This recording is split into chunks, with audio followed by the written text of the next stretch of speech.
Jaz sem Andraž, živim tukaj v Stopče 2. Ko grem zjutraj čez cesto, me je zelo strah, ker prečkanje ceste je zelo nevarno. Ko grem ob cesti do avtobusne postaje, avti in tovornjaki drvijo nad 60 omejitvijo. Tukaj, ko je ta hiša ob robu ceste, me je zelo strah, ker ima ograjo, ki pa se ji ne morem izmakniti in moram iti po cesti in takrat me je strah, da me ne bo zbil avto. Zjutraj me je zelo strah, ker je megla, avti zelo hitro peljejo ali pa je včasih tudi noč in si ne upam prečkati ceste. Zelo me je strah, ker se postaja že ruši. Včasih, ko je deževno, ne vem, če bi si sploh upal še stopiti v postajo.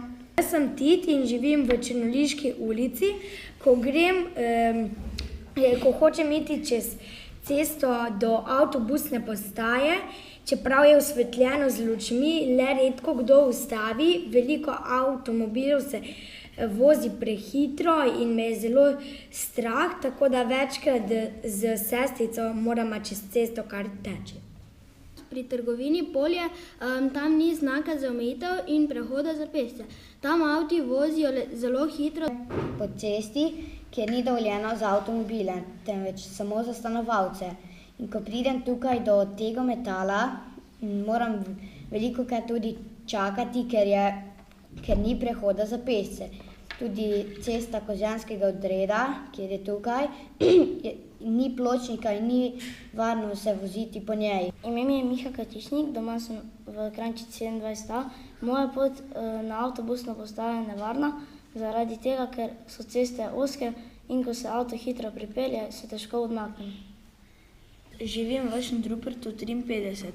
Moja pot na postajo je nevarna, zaradi tega, ker je pod mojo hišo ostri ovinek in zelo hitro drvijo avti mimo. In naša postaja ni urejena zaradi tega, ker se je avto zabil v njo. Cesti mimo Gaberška sploh ni pločnikov in učenci, ko grejo iz Rifnika, je tale ovinek nepregleden in ko se avto prepelja iz Jakoba, se prepelja s polno hitrostjo.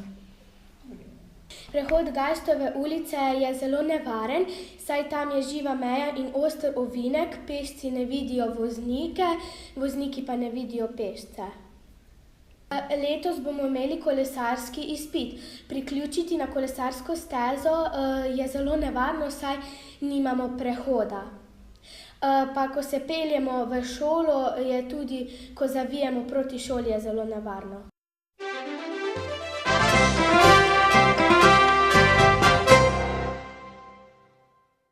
Mi opažamo, da na vseh šolskih poteh vozite prehitro in mi vas prosimo, da prilagodite hitrost.